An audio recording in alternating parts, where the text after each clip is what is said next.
주님 오십니다. 할렐루야. 아멘. 오늘 말씀의 제목은 겨울 산행입니다. 제가 요즘 마음이 좀 시끄러운 일이 3.5가지가 있어요. 그래서 그런지 오늘 조금 약간 실수가 있었어요. 연말 마지막 일인데 제가 주보에다가 누가복음 17장 1절로 13절이라고 적힌 것 같아요.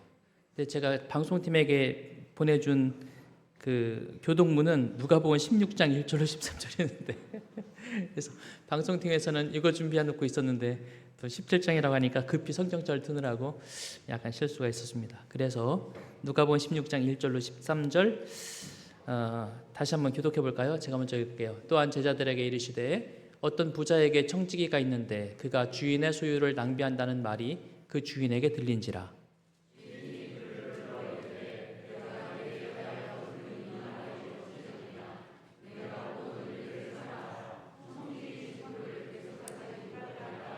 청지기가 속으로 이르되 주인이 내 직분을 빼앗으니 내가 무엇을 할까? 땅을 파자니 힘이 없고 빌어먹자니 부끄럽구나.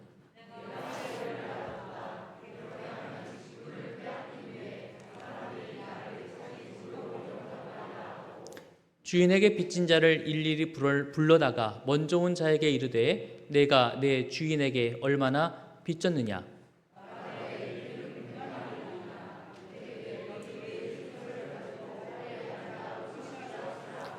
또 다른 이에게 이르되 너는 얼마나 빚졌느냐? 이르되 밀 100석이니이다. 이르되 여기 내 증서를 가지고 80이라 쓰라 하였는지라.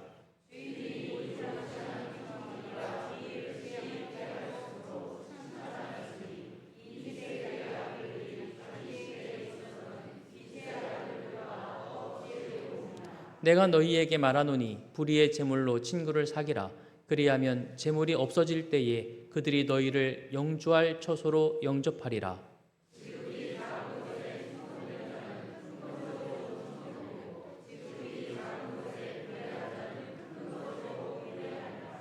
너희가 만일 불의한 재물에도 충성하지 아니하면 누가 참된 것으로 너희에게 맡기겠느냐?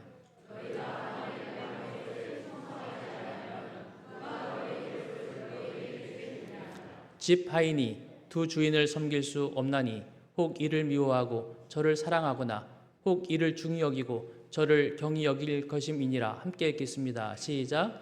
너희는 하나님과 재물을 겸하여 섬길 수 없느니라. 이번 주 읽은 말씀이죠.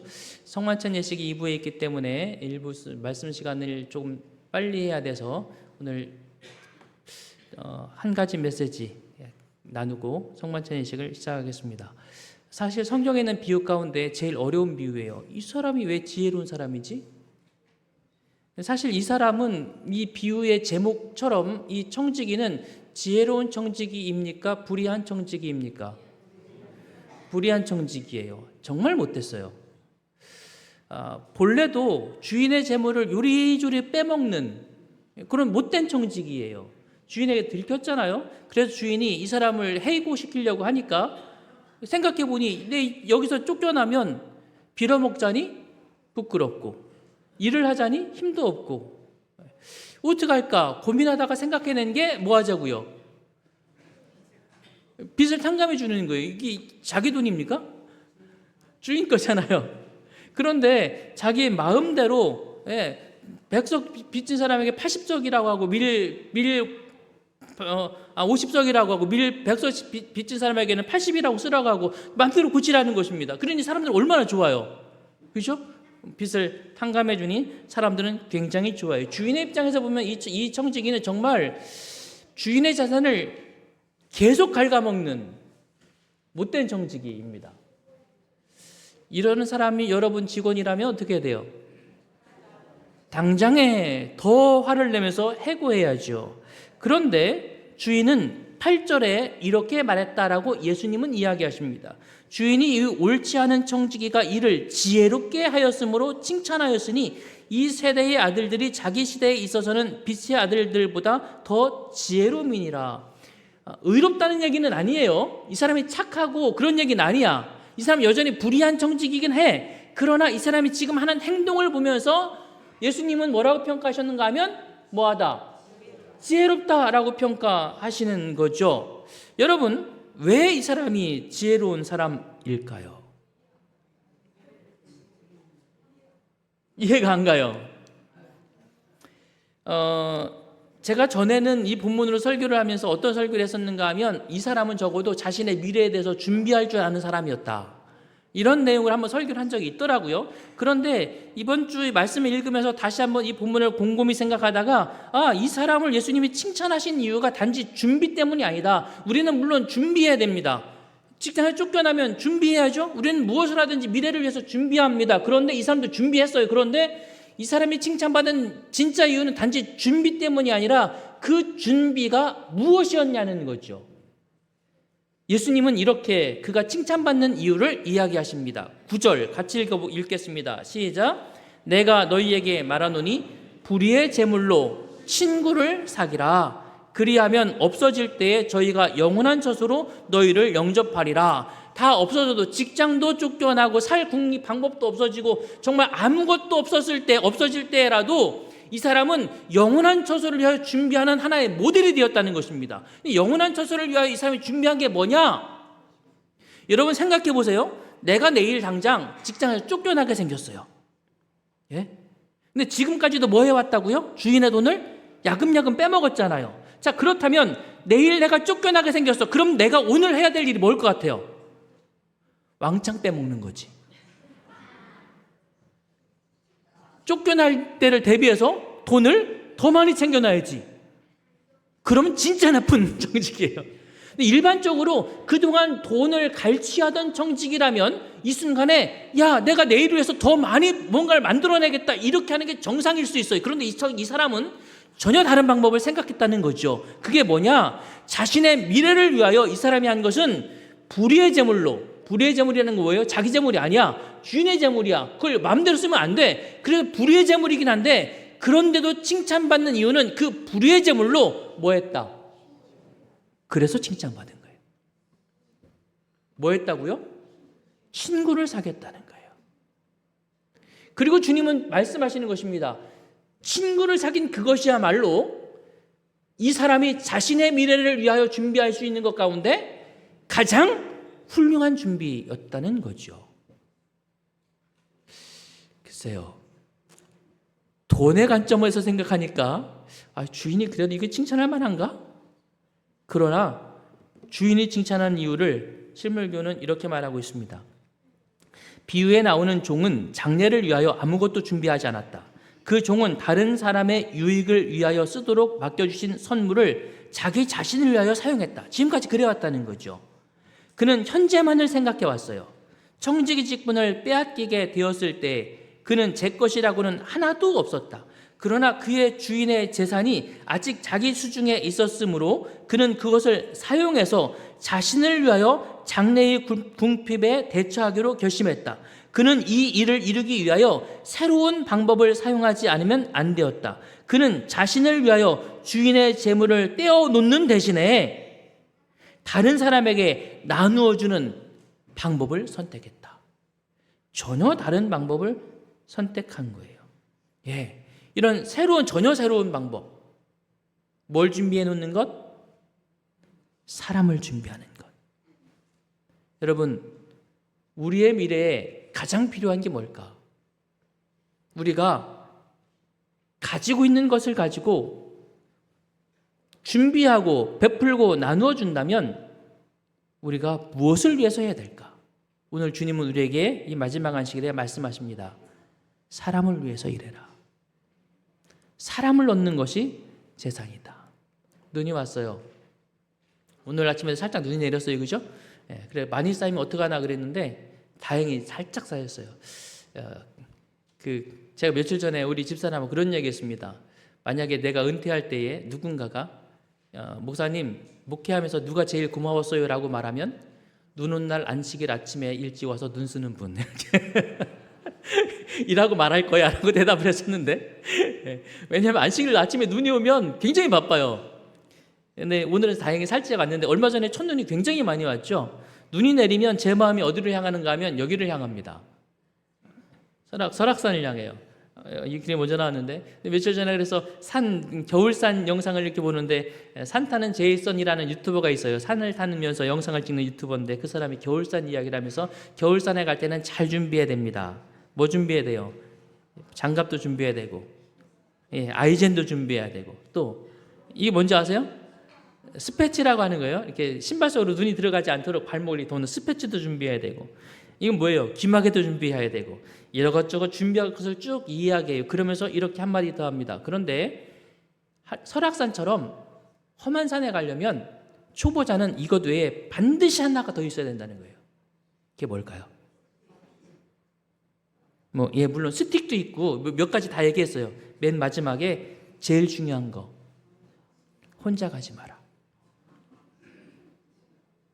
믿을 만한 사람이랑 같이 가라. 그래야 안전하다. 송혜 선생님이 MBC 휴먼 다큐 사람이 좋다라는 프로그램에 예전에 살아계실 때 나와서 이런 얘기를 했어요. 이 세상에서 최고 부자가 어떤 사람이냐?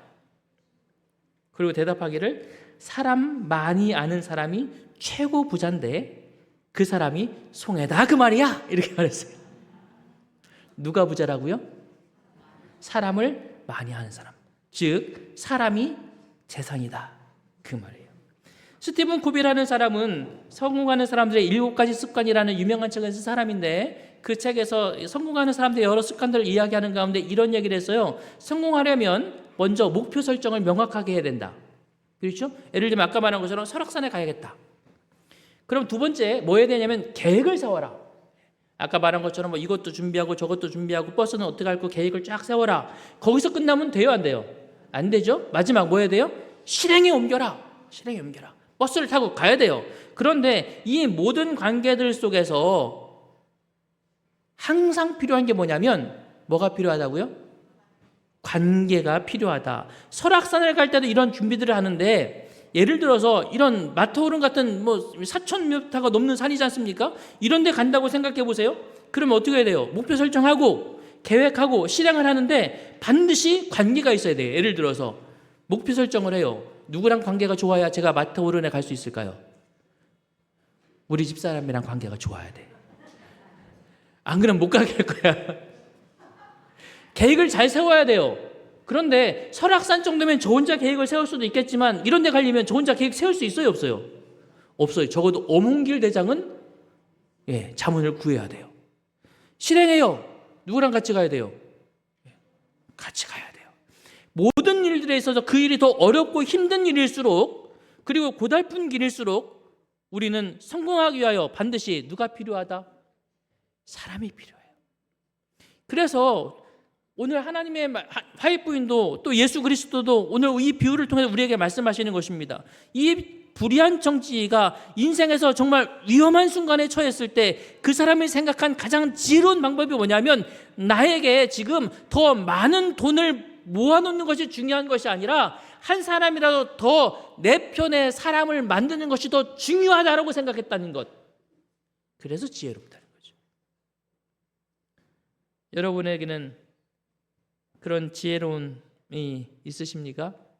많은 사람은 삶을 살면서 오늘 나에게 가장 필요한 것이 돈이라고 생각합니다. 그러나 주님은 그렇게 말씀하지 않으십니다. 그 돈으로 뭘 사라? 사람을 사라.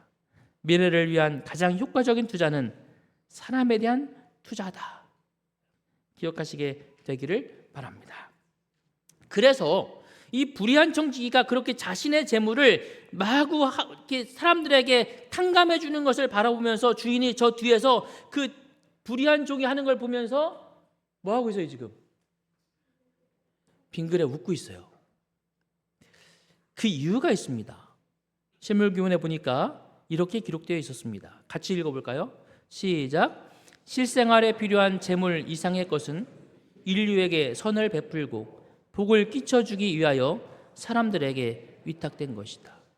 그러니까 이 비유 속에 나오는 주인이 하나님이라면 하나님께서 이 불의한 청지기에게 맡겼던 것도 그걸 가지고 뭐 하라고 맡겼던 거라고요? 선을 베풀고 다른 사람들에게 복을 끼쳐주는데 사용하라고 맡겼던 것이라고요. 그런데 이 사람이 그동안 자기 자신만을 위해서 사용해 왔다는 거죠. 그런데 마지막에 이 사람이 사람들에게 나누어 주는 모습을 바라보면서 이제야 내 마음에 맞게 쓰는구나. 그래서 주인이 그를 칭찬하는 것입니다. 사랑하는 믿음의 성도 여러분, 오늘 우리가 옆에 있는 믿음의 가족들을, 형제들을, 소그룹원들을 한번 바라보시게 되기를 바랍니다.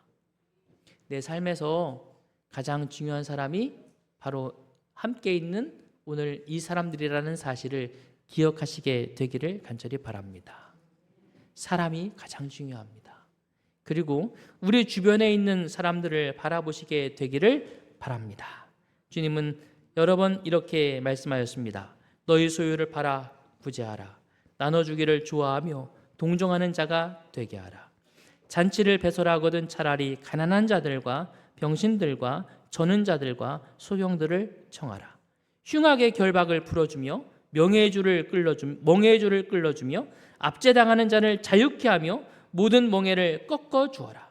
줄인 자에게 내 식물을 나눠주며 유리하는 빈민을 내 집에 들이며 벗은 자를 보면 입혀라. 괴로워하는 자의 마음을 만족해 하라. 너희는 온 천하에 다니며 만민에게 복음을 전파하라. 이 모든 말씀은 다 주님의 명령이다. 사랑하는 믿음의 성도 여러분, 한 해 동안 사람들을 위하여 그들에게 복음을 전하고 그들을 사랑하고 그렇게 하기 위하여 애쓰신 여러 성도님들에게 감사를 드리고 또 그렇게 하신 여러분의 모든 발걸음에 주의 은혜가 넘치게 역사하시게 되기를 간절히 바랍니다. 혹시 화면에 있는 이 사람 장종훈이라는 야구 선수를 혹시 아세요? 1990년대 초반에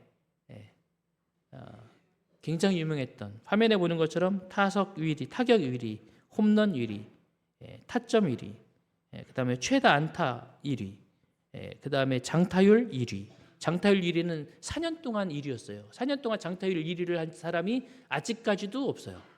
그런 선수입니다. 출루율만 2위였어요. 1999년 7월 10일 대전구장에서 2회 첫 타석 빙그레의 장종훈 이 타자와 쌍방울의 김원영 투수가 마주섰습니다. 그리고 김원영 투수가 공을 던졌죠. 두 번째 공을 장종훈 선수가 받아쳤습니다. 땅 하고 맞은 공이 그대로 날아가서 투수의 얼굴을 강타했어요.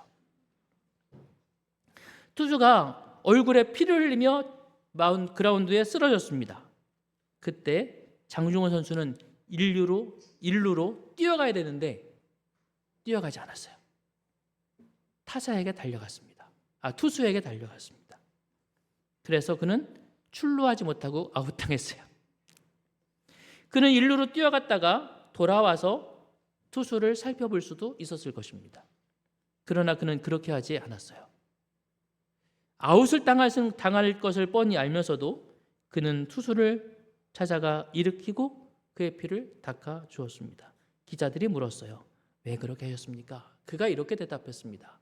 다 같이 읽어볼까요? 시작. 사람이 먼저다. 사랑하는 믿음의 성도 여러분, 오늘 저와 여러분들이 새로운 한 해도 그렇게 그 무엇보다 사람을 먼저 여기는 믿음의 삶을 함께 살아가게 되기를 간절히 바랍니다. 예수님께서도 그렇게 우리를 가장 소중하게 여기셨기 때문에 이 땅에 오셔서 우리를 위하여 모든 것을 버리셨습니다. 오늘 우리가 가진 것들, 우리의 마음들, 우리의 지혜들을 사람을 위하여 사용할 줄 아는 믿음의 가족들이 되기를 바라면서 말씀을 마치겠습니다.